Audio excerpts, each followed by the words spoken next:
Halo Gabuters, apa kabar kalian semua? Semoga selalu sehat. Oke, di video kali ini saya bakal memberikan alur cerita film drama perang berjudul Land of Mine, rilisan tahun 2015.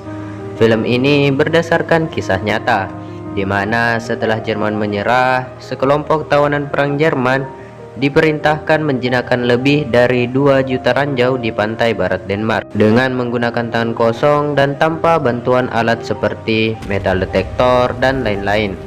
Mampukah para tawanan remaja itu menjinakkan ranjau, atau justru mereka akan tewas terkena ranjau? Penasaran kan? Dan tanpa berlama-lama lagi, let's go! Film diawali dengan memperlihatkan seorang sersan bernama Rasmussen yang sedang menggiring tawanan menuju ke suatu tempat. Dia terlihat begitu marah ketika melihat salah satu tawanan yang memegang bendera negaranya. Sersan kemudian menghampiri tawanan tersebut, lalu menghajarnya hingga babak belur. Setelah puas menghajar tawanan tadi, ia kemudian bergegas ke sebuah pantai yang dipenuhi dengan ranjau. Kemudian Sersan Rasmussen mulai menandai daerah yang terdapat ranjau, dan film pun dimulai. Di kamp tawanan terlihat seorang kapten yang bernama Abby Jensen sedang memberikan arahan kepada tawanan yang rata-rata masih sangat remaja. Ia memberitahu bahwa para tawanan akan ditugaskan untuk menjinakkan ranjau di pantai barat Denmark. Dia juga menegaskan bahwa tidak akan ada belas kasihan, bahkan jika mereka mati, Denmark tidak akan peduli. Setelah itu, Kapten Abby Jensen memberikan pelatihan kepada tawanan untuk menjinakkan ranjau. Setelah merasa cukup dengan pelatihan itu, saatnya para tawanan akan menjinakkan ranjau sungguhan. Satu persatu, para tawanan pun dipanggil dan masuk ke sebuah ruangan dengan rasa takut dan was-was, di mana ranjau itu sewaktu-waktu dapat meledak dan menewaskan mereka. Awalnya semua berjalan lancar, para tawanan berhasil menjinakkan ranjau. Namun saat tawanan terakhir mencoba melakukannya, tiba-tiba tawanan itu tewas seketika akibat terkena ledakan ranjau. Setelah kejadian itu, mereka dipertemukan dengan Sersan Rasmussen yang akan memimpin sekaligus mengawasi mereka. Mereka pun berkenalan dengan Sersan Rasmussen. Satu persatu dimulai dengan Sebastian, si kembar Werner dan Lesnar, kemudian Ludwig, Helmut, dan lain-lainnya. Tidak lama kemudian, Sersan Rasmussen membawa mereka ke pinggir pantai. Di sana mereka diberitahu di tempat-tempat mana saja yang terdapat ranjau. Sersan Rasmussen juga mengatakan bahwa terdapat 45.000 ranjau di tempat itu. Jika mereka mampu membersihkannya dalam waktu 3 bulan, Sersan Rasmussen berjanji akan memulangkan mereka ke Jerman. Setelah mendapat arahan, mereka mulai melakukan pekerjaannya dengan perasaan was-was dan sangat hati-hati, karena kesalahan sekecil apapun akan meledakkan ranjau tersebut. Satu persatu ranjau ditemukan, dimulai dengan Sebastian, kemudian disusul oleh teman-teman lainnya. Di sana juga terlihat Sersan Rasmussen mengawasi mereka sembari mencatat ranjau yang telah berhasil dinonaktifkan. Sore hari pun tiba. Mereka semua disuruh untuk tidur oleh Sersan Rasmussen. Nampaknya semua kegiatan dari bangun sampai tidur semuanya diatur oleh Sersan Rasmussen. Keesokan harinya, mereka semua kembali melakukan pekerjaan rutinnya, yaitu menjinakkan ranjau. Pekerjaan yang sangat berbahaya, namun mau apa lagi demi pulang ke rumah bertemu orang tua menjadi satu-satunya penyemangat mereka. Ludwig yang sudah sangat lapar karena 2 hari mereka tidak diberi makan, meminta Sebastian yang merupakan tawanan paling berani untuk membujuk Sersan Rasmussen. Di waktu istirahat, Sebastian mencoba untuk membujuk Sersan untuk memberikan makanan, tapi Sersan Rasmussen tidak peduli kepada mereka dan mengatakan jika salah satu dari mereka tewas, dia tidak akan peduli. Hingga akhirnya di suatu malam, karena tidak bisa menahan rasa lapar, Helmut memutuskan pergi mencari makanan. Di hari berikutnya, saat mereka menjinakkan ranjau, Wilhelm terlihat tidak sehat. Tiba-tiba muntah dan membuat ranjau di depannya meledak.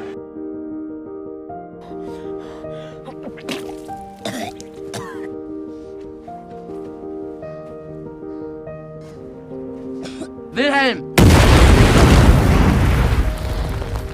Akibat ledakan tersebut, Wilhelm terluka parah, bahkan membuat kedua lengannya putus. Sebastian lalu menolongnya dan memanggil Sersan Rasmussen untuk meminta bantuan. Sersan Rasmussen memberikan insulin ke tubuh Wilhelm untuk meredakan sakitnya. Kemudian Wilhelm pun dibawa ke rumah sakit. Di pondok, sebagian dari mereka juga kurang sehat dan muntah-muntah. Sersan Rasmussen pun datang dan bertanya apa yang terjadi. Helmut mengatakan bahwa ini salah dia, sebab semalam dia mencuri makanan di kandang ternak karena tak tahan lagi menahan rasa lapar. Karena makan makanan binatang, mereka pun keracunan. Sersan Rasmussen pun merasa iba kepada mereka. Pada pagi hari, Sersan Rasmussen pergi ke markas untuk mengambil beberapa makanan di sana. Sesampainya di pondok, Sebastian dan lainnya kebingungan saat melihat makanan di depan pondok. Karena rasa lapar, Sebastian lalu membagikan makanan itu secara adil dan rata. Akhirnya, mereka pun makan dengan lahap dan menikmati makanan tersebut. Setelah itu, Sersan Rasmussen mengumpulkan mereka semua dan menyampaikan beberapa hal, di mana mulai hari itu jam kerja mereka ditambah menjadi 8 jam per hari, sebab mereka kekurangan satu orang. Sersan Rasmussen mengawasi mereka di zona aman, dan seperti biasa, sorenya Sersan Rasmussen menyuruh mereka cepat tidur. Saat tengah malam, Kapten Ebijensen dan anak buahnya datang. Mereka mengganggu Ludwig dengan mengencinginya. Sersan Rasmussen yang tahu membela para tawanan dengan alasan Sersan masih membutuhkan tenaga mereka untuk membersihkan ranjau. Sebelum Kapten Ebijensen pergi, Sersan Rasmussen sempat protes sebab dia mengganggu unitnya. Besoknya mereka kembali menyapu pantai. Sebastian pun menyadari kalau beberapa ranjau memiliki dua pemicu. Dia pun berteriak kepada Ludwig dan teman-temannya untuk berhati-hati. Werner juga berteriak kepada Lesnar, tapi karena jarak mereka berjauhan, Lesnar tidak mendengarnya.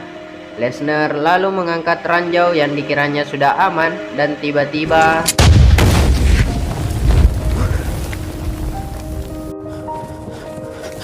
Werner! Werner! Werner! Werner! Wo bist du? Sag doch was! Werner pun terpukul akibat kehilangan saudaranya, sampai harus ditenangkan dengan obat bius. Tapi Werner pun berusaha untuk mencari saudaranya itu. Sersan yang tidak tega melihatnya menyuruh Werner untuk beristirahat. Terlihat Sersan mulai galau sebab Wilhelm yang dirawat di rumah sakit akibat terkena ranjau telah mati. Kemudian dia bercerita kepada Sebastian. Ia mengatakan bahwa Wilhelm sudah tenang di sana.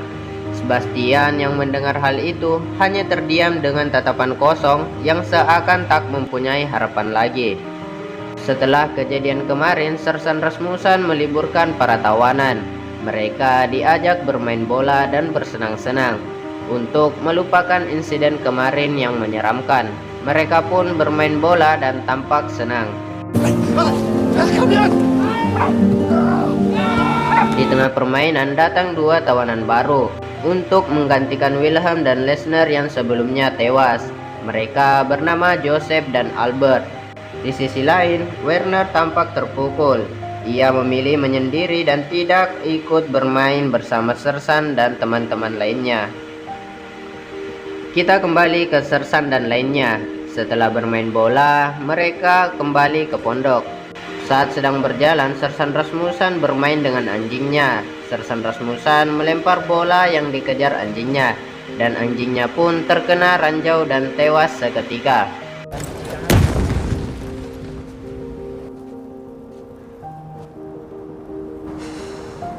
Ia pun marah dan menyalahkan Ludwig sebab tempat yang anjingnya terkena ranjau merupakan kawasan tanggung jawab Ludwig. Dia menyuruh Ludwig untuk mengambil bola yang dilemparnya dengan menggunakan mulut. Bukan hanya sekali tapi berkali-kali. Bahkan dia menyuruh Ludwig bertingkah layaknya seekor anjing. Boss! Lauda! Boss! Benar-benar perlakuan yang tidak manusiawi. Sersan juga memarahi tawanan lainnya sebab tempat yang mereka anggap aman justru masih terdapat ranjau. Dan sebagai hukumannya, mereka diminta untuk memeriksa seluruh area pantai secara bersama-sama dengan bergandengan tangan. Helmut yang tidak tahan menyuruh Sersan untuk menembaknya saja, sebab hukuman itu sama halnya dengan membunuh diri. Sersan Rasmussen sangat marah dan kemudian memukul Helmut.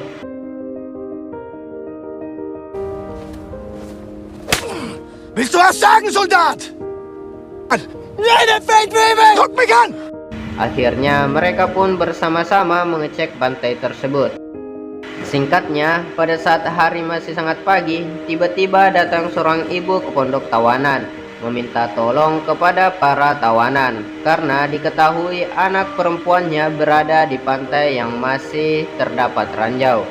Sebastian, Helmut dan lainnya berlari menuju pantai. Sesampainya di sana, Sebastian dengan sigap langsung mencoba menolong anak tersebut. Di saat bersamaan, Wessner datang dan tanpa rasa takut dia berjalan menuju anak tersebut dan menolongnya.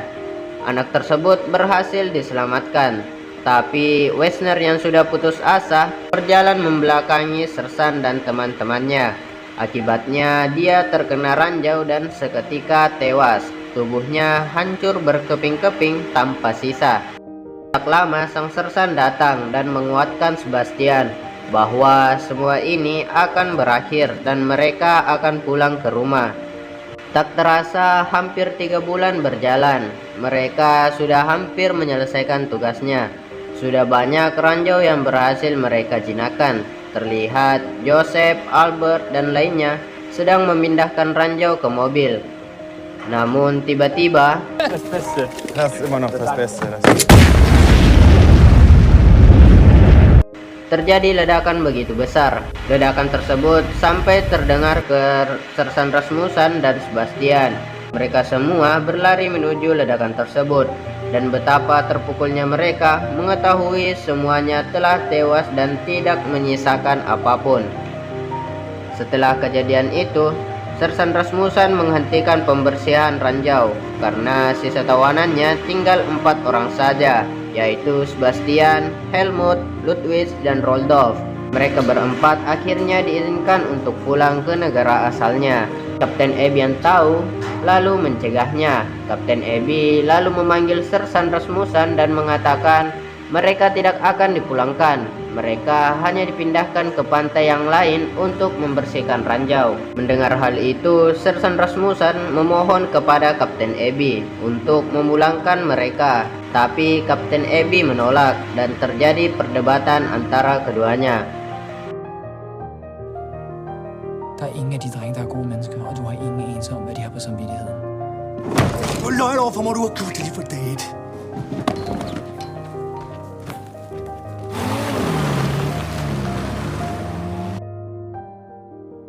Sebastian, Ludwig, Helmut, dan Rudolf harus menerima kenyataan pahitnya. Tampak keputusasaan di tatapan mereka dan tidak ada lagi harapan untuk bisa pulang.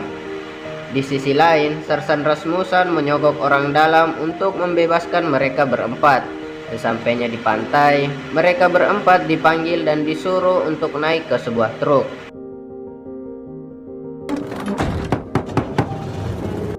Di perjalanan, dia diberhentikan oleh Sersan Rasmussen. Sersan Rasmussen mengatakan bahwa sekitar 500 meter ke depan merupakan perbatasan Jerman dan menyuruh mereka agar cepat pergi dan pulang ke rumah. Dengan sangat senang, mereka berlari tanpa bisa berkata-kata, dan film pun selesai.